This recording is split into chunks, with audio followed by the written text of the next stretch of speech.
the girl who survived the impossible. No one spoke when she entered the academy gates.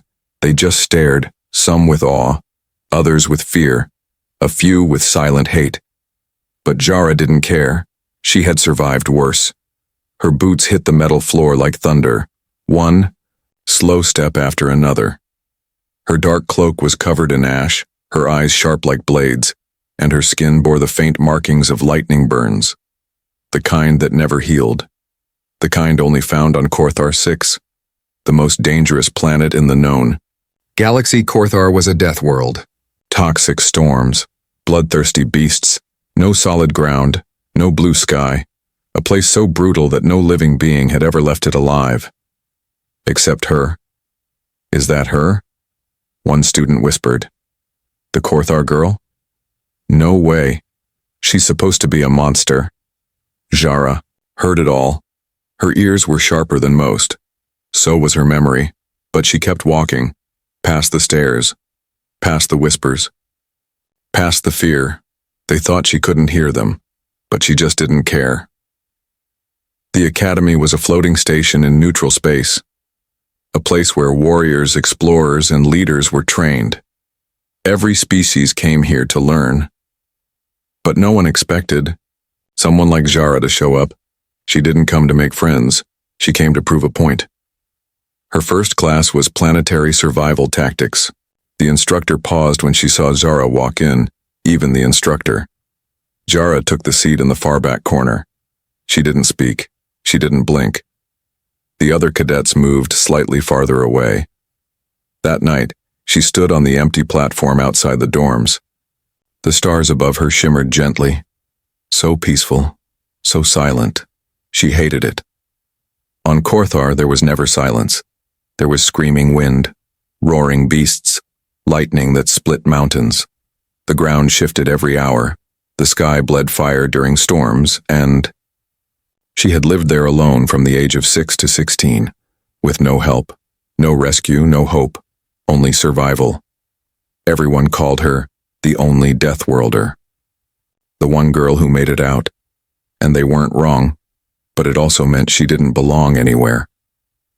She tried not to think about the last thing she saw before leaving Korthar, the storm that swallowed her home, the flash that tore through the cliffs, the way her small shelter crumbled, and the way she screamed when the wind took her into the clouds. She didn't remember how she survived, only that when she woke up, a rescue drone was pulling her out of the ashes. She had fought for food, fought for water, fought for life. So now she didn't know how to be normal. Her room at the academy was warm, too clean, too quiet. She stared at the soft bed, then curled up on the cold floor instead. Old habits died hard. The next morning, during physical training, the instructor gave orders. Pair up. Hand-to-hand drills. No one moved toward Jara. Of course not. She didn't ask. She walked straight to the biggest one in the room, a 7-foot-tall reptilian warrior from Grax Prime. Me and you, she said. He snorted. You're smaller than my tail. She didn't smile. Then this won't take long. What happened next was quick, brutal, silent. Jara didn't roar, didn't scream, didn't show off. She moved like a storm, fast, precise, final. 2 moves later, the Graxian was on the ground, gasping for air, clutching his cracked ribs. Jara stepped back, calm as ice. The room was dead silent. The instructor looked impressed and maybe a little afraid. Jara returned to her spot. No applause, no words. But now, no more whispers either. That night she stood alone again on the viewing deck watching stars fall. A small drone floated beside her. Cadet Jara, it said in a soft voice. You've broken 3 records in one day. Would you like to submit your performance to the Intergalactic Board? She shook her head. No. Why not? She didn't answer at first, then whispered, because winning means nothing when you're the only one who can. Jara didn't want to be feared. She didn't want to be admired.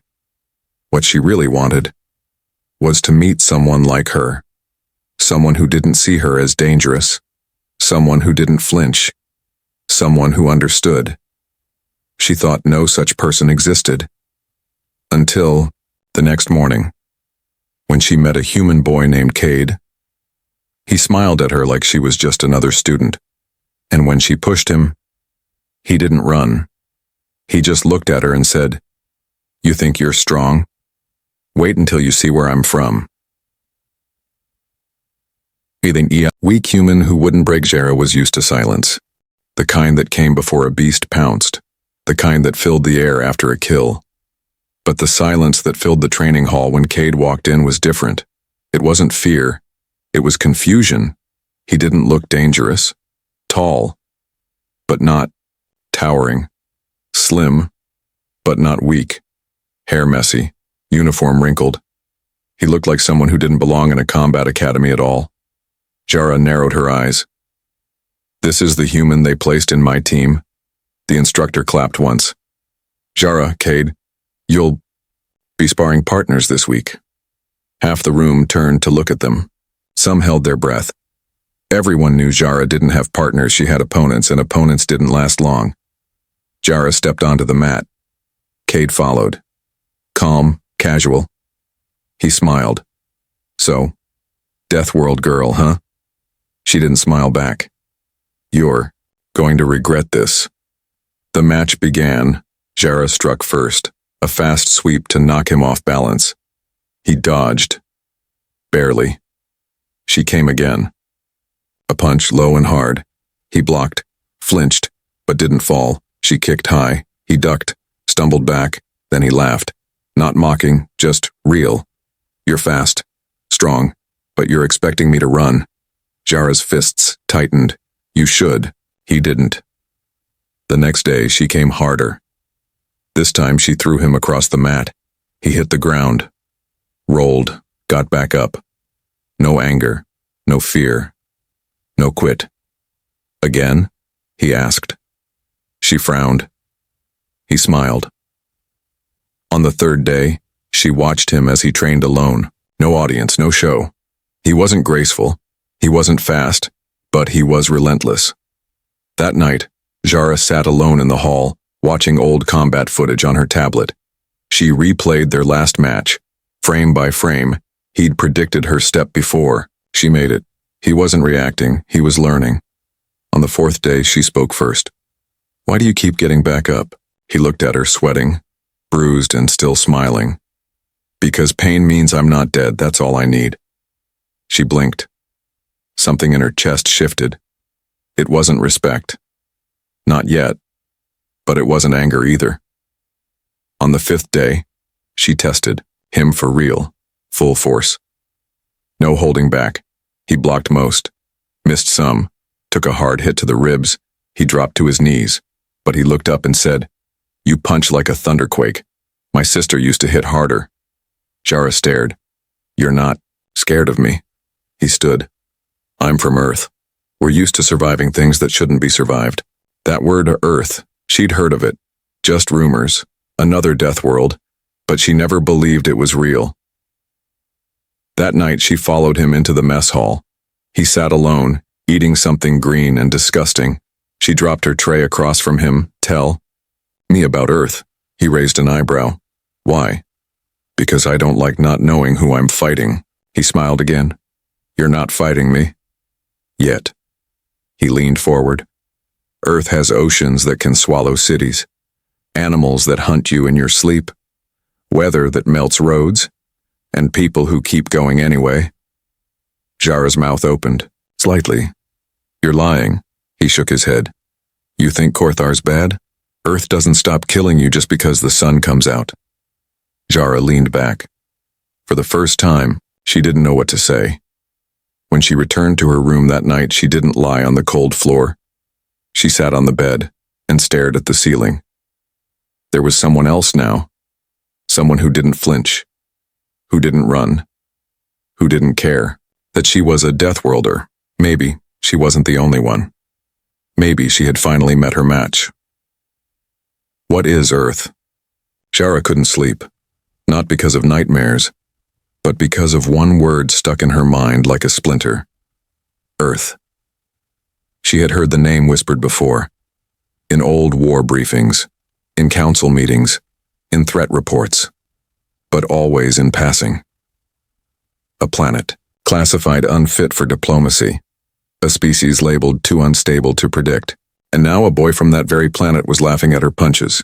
She found him the next morning outside the Academy's gravity dome. He was alone, kneeling beside the edge of the training field, planting something strange in the soil. A tiny green stem. What is that? She asked, walking over. Cade looked up, grinning. Tomato seed. She blinked. It won't grow here. I know. But earth plants are stubborn. They try anyway.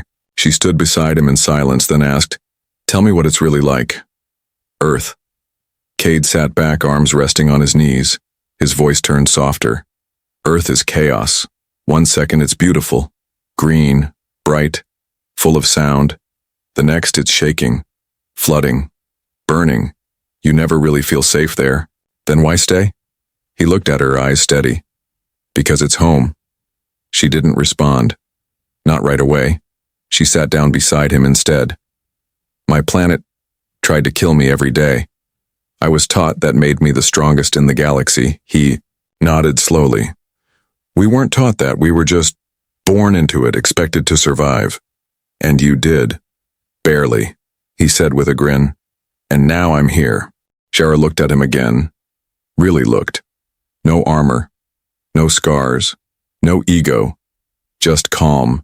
Resilient. Like steel under soft skin. Do all humans hide their strength behind jokes? Cade smirked.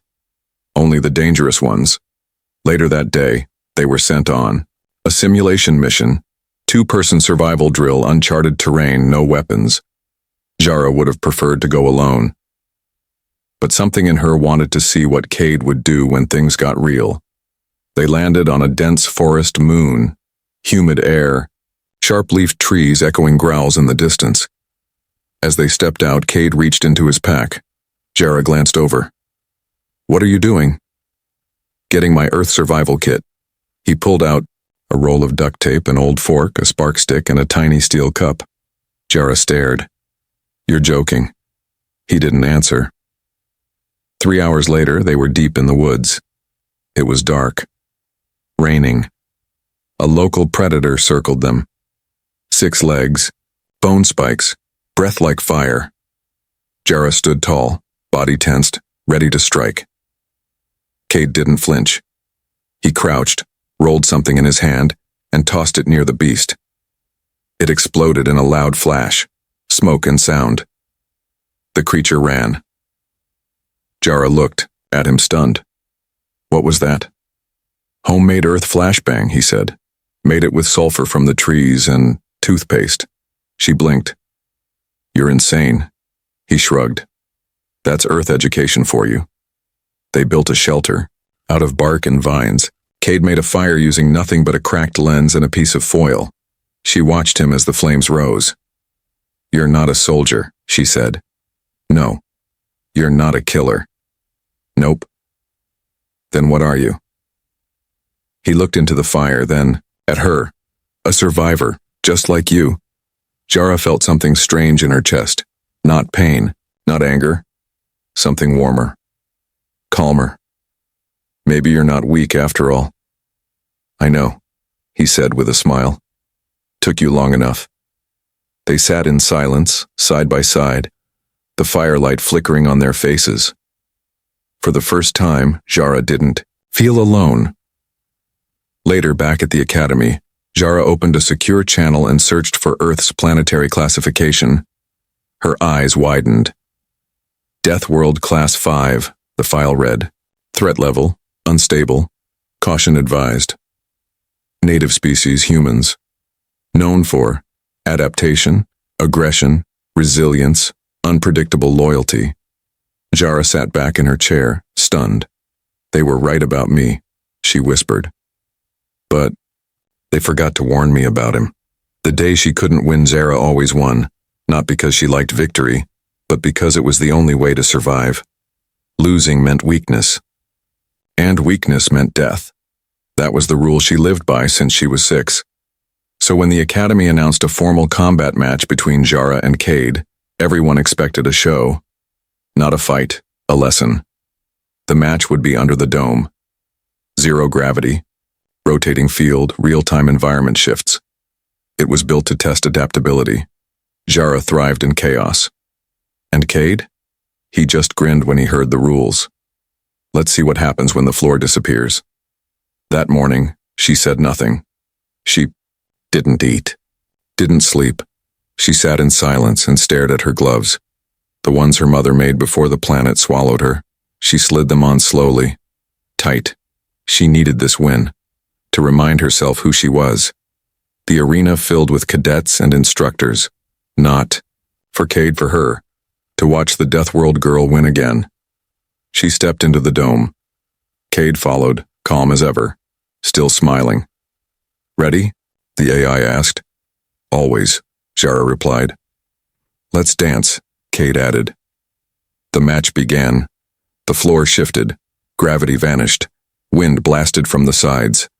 Objects flew like weapons. Metal pipes. Cables, broken tiles. Jara spun through the air like a blade. Fast, perfect. She reached Cade in seconds. She struck.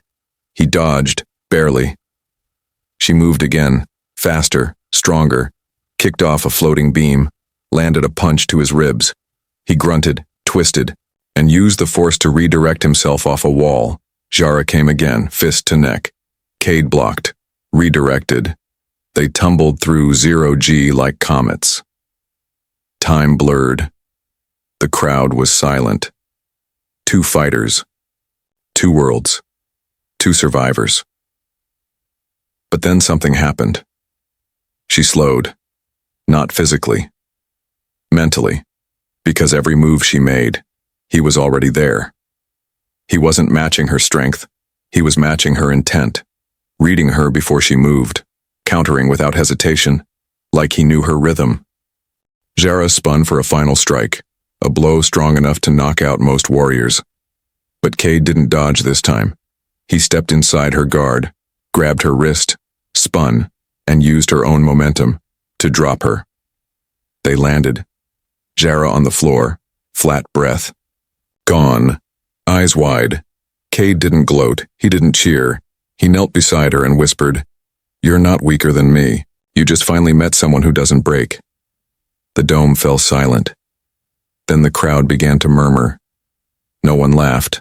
No one cheered. No one dared. Jara sat up slowly.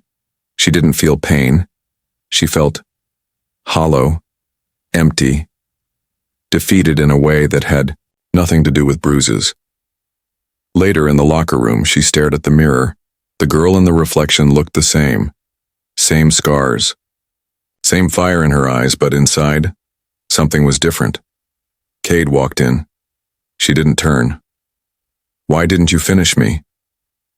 He leaned on the wall beside her. Because it wasn't about winning. It always is.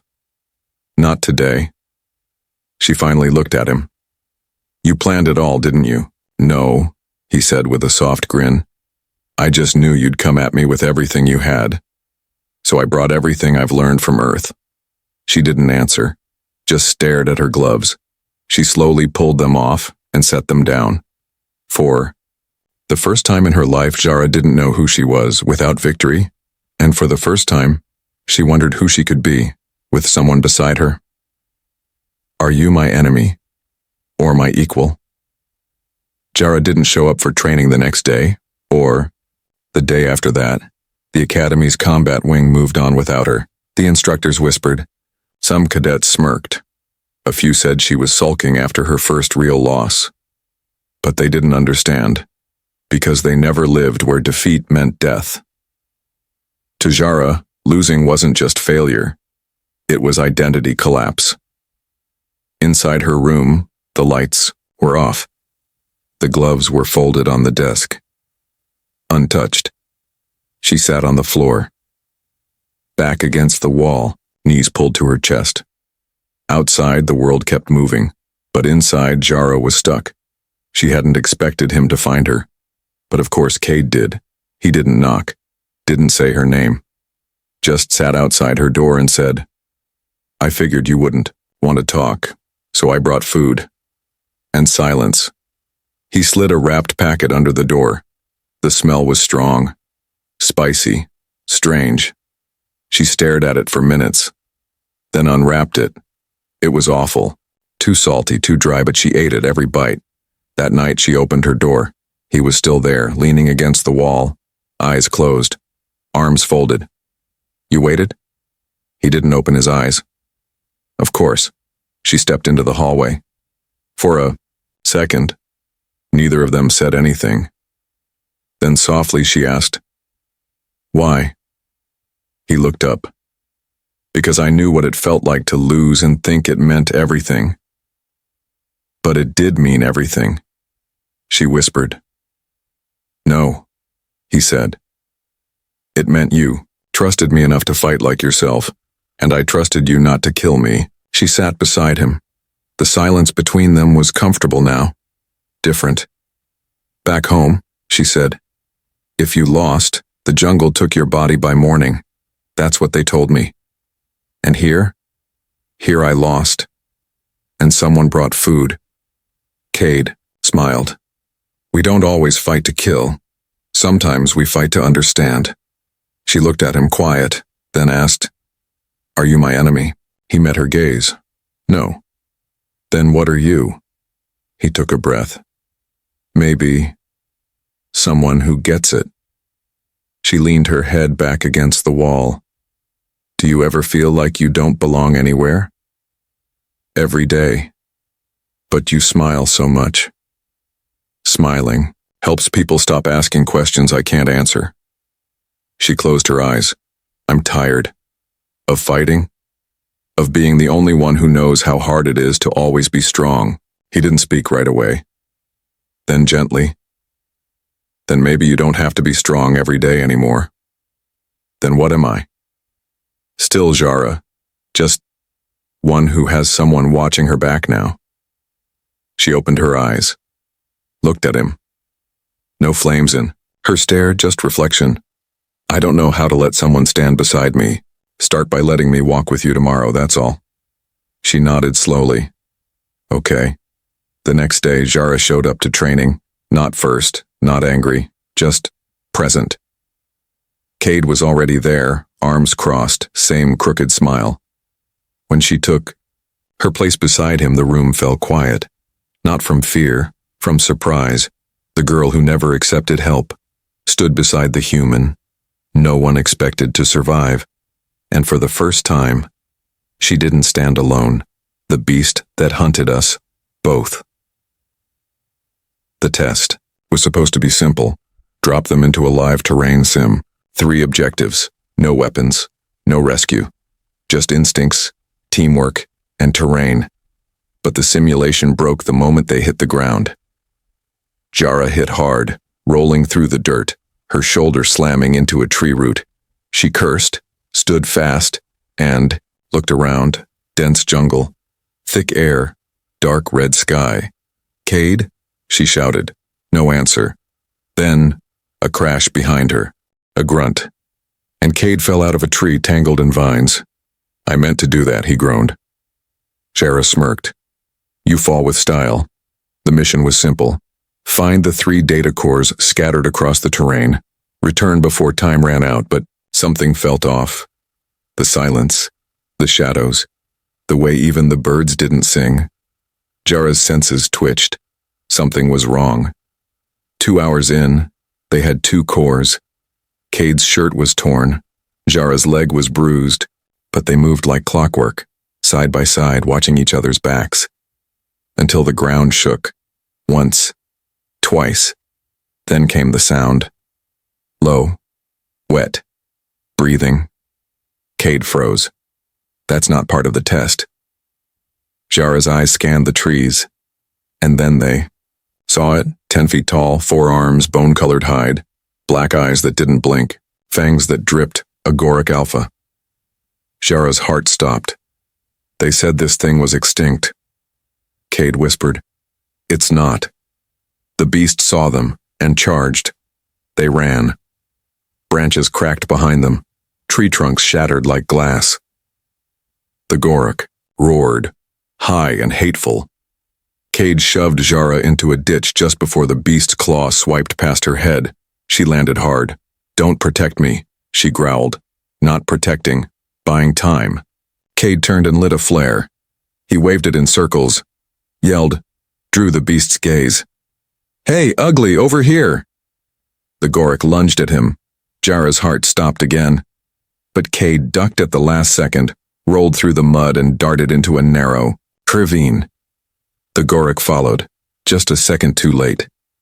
Jara moved fast as wind, grabbed a loose boulder, and slammed it down. The cliff edge collapsed. The beast roared as tons of rock buried its legs. Not a kill, but a delay. She dropped beside Cade, both of them panting, covered in sweat and dirt. "That thing could have killed us," she said. "Yeah." He smiled weakly. "But it didn't. Why didn't you run farther?" He looked her straight in the eyes. "Because I don't leave people behind." Jara looked away. The words felt too heavy, too real. They limped to the final core location, found it inside a hollow tree. As they turned to head back to extraction, the ground shook again. The Gorok was alive, angrier, faster. Jara grabbed Cade's arm. "You go, I'll hold it off." "No way. This is what I was built for. You weren't built for anything. You chose to be here." Silence. The beast's roar echoed closer. "Then," Jara spoke, "then we fight, together." They set the last trap near the cliff, a narrow ledge above a canyon drop.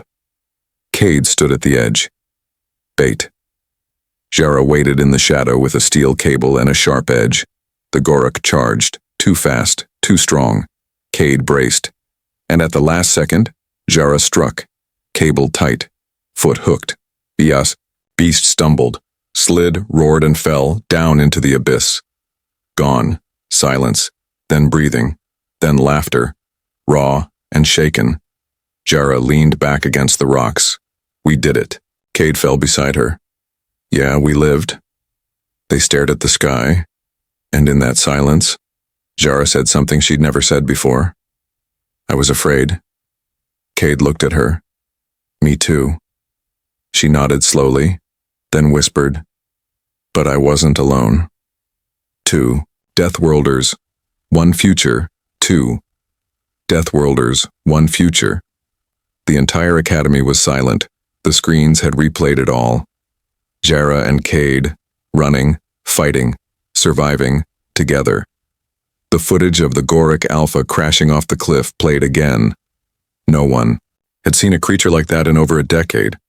No one expected 2 cadets, 1 human, 1 alien, to face it unarmed and live. But they did. And they didn't just survive. They outsmarted it. Now they stood in front of the high instructors, shoulders bruised, clothes torn, boots cracked. Jara's arms were crossed. Cade's hands were in his pockets.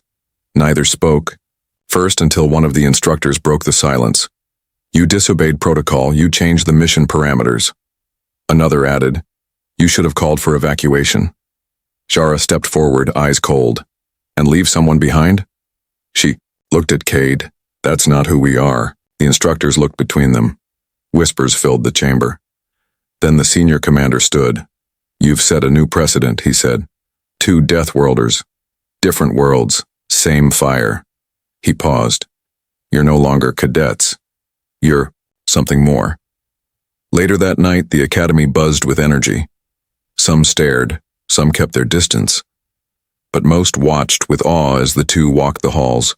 Not alone, but together. Back on the viewing deck where it all began, Jara stood beside Cade, arms resting on the railing. The stars glowed softly over them. She broke the silence first. "They'll expect us to be a team now." Cade shrugged. "We already are." "I wasn't trained to share or follow." He smiled. "You don't have to follow. Just don't walk too far ahead." She smirked. A real one this time. "You still fight like a boulder rolling downhill. And you still punch like a planet quake." They stood in silence for a moment. Then Jara spoke softly. "You know, I spent my whole life thinking I was The strongest because I survived alone. And now? She looked at him. Now I know real strength is surviving with someone else. Cade nodded slowly. You were never alone, Jara. You just hadn't met me yet. The stars spun above them. The station lights dimmed, and somewhere deep in the systems of the Academy database, 2 new designations were quietly added to the elite. Files Deathworlder Class A, Jara of Korthar. Deathworlder Class A, Cade of Earth, but their real title would be earned on the field, where no one stood before them, where no one dared to stand against them. Because now, there were 2 of them, and the galaxy had no idea what was coming. The end. She thought she was the only one. He showed her she wasn't. Now together, they're unstoppable.